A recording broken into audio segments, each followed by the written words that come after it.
So now that we've seen how a basic list view works, we've run into a new issue. This is just a list of strings. It's not very exciting.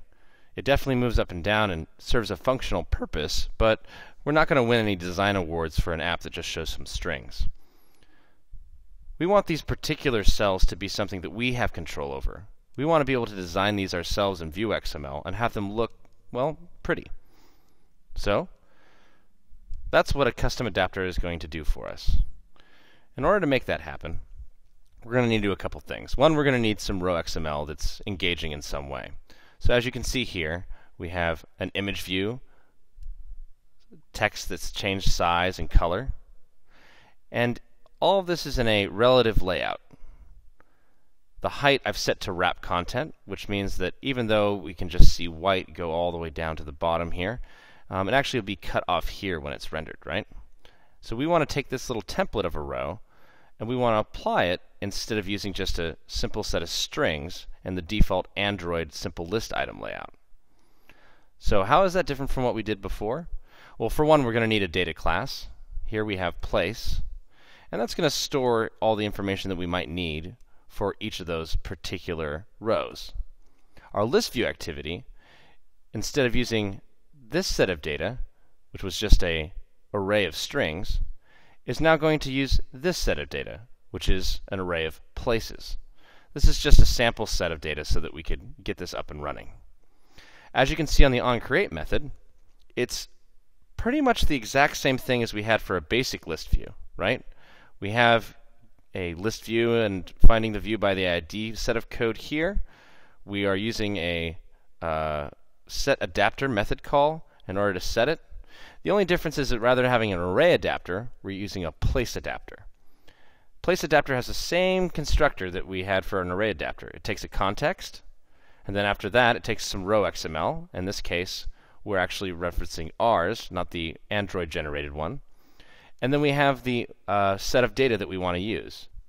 Rather than it being an array of strings, it's going to be an array of place objects, allowing us a lot more flexibility.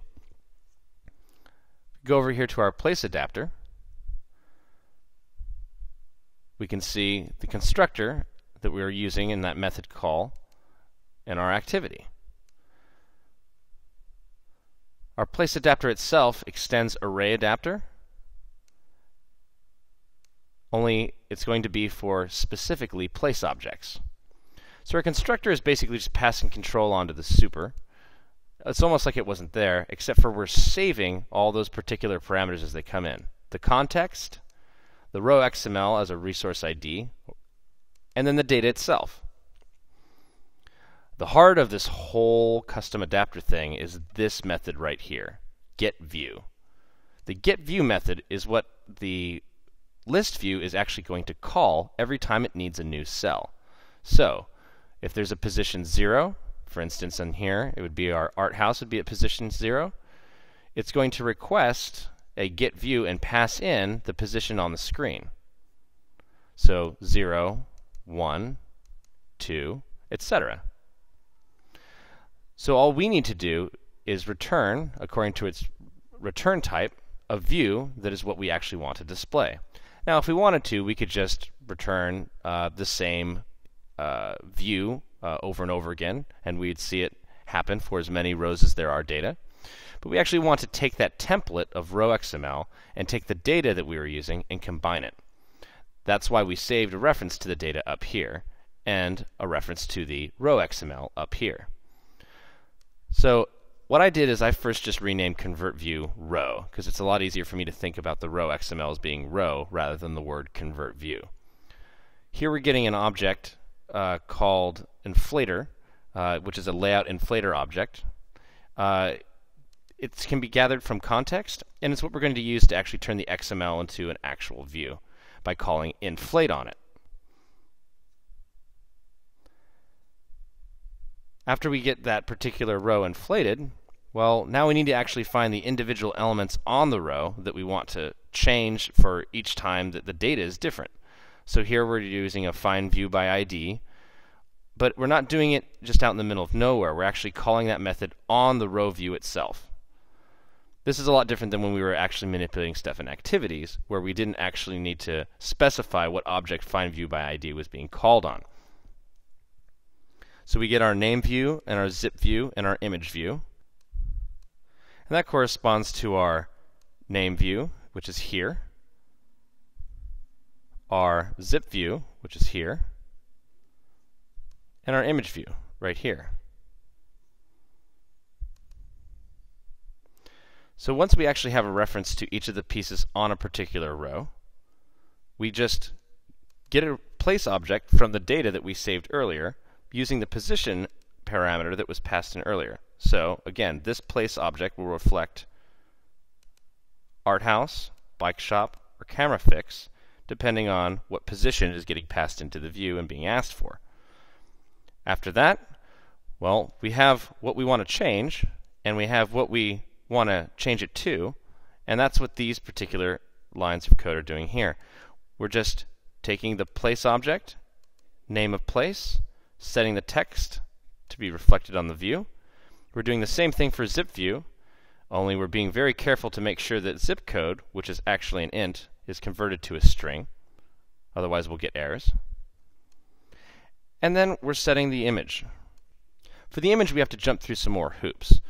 We have to actually first get the actual image as a int, and then we can use this method called setImageResource. Now, if we were going to YouTube or Twitter, we would probably have some cached data and be manipulating the bitmap directly. But for this example, we actually have an image for each of these items already in the drawables directory.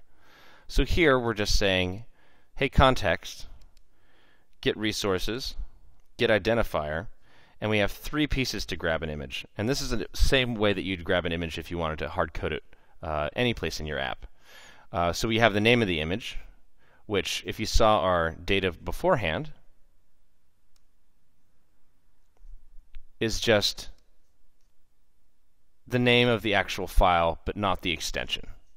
So here we have art, and that corresponds to art, but we don't have the PNG.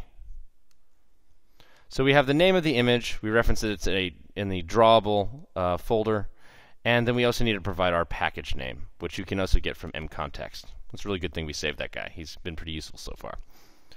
So last, we have our image view. We set the image resource to be that particular number, and bam, we're connecting this picture, and this picture, and this picture, depending on whether or not we're looking at art house, bike shop, or camera fix.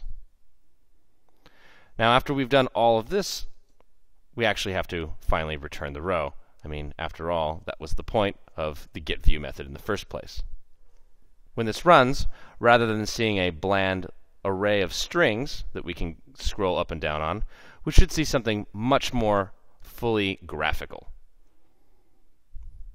And sure enough, that same row XML is now being used to display in a list the data that we had in our activity.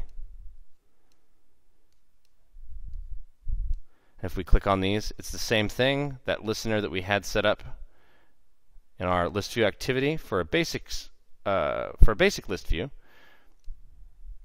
is going to, I'm going to expand this out, is going to do the exact same thing, right? We're going to get a listener event whenever that happens, only rather than referencing the array and the element, I'm actually referencing the array and the element and then the actual value field that I want to reference.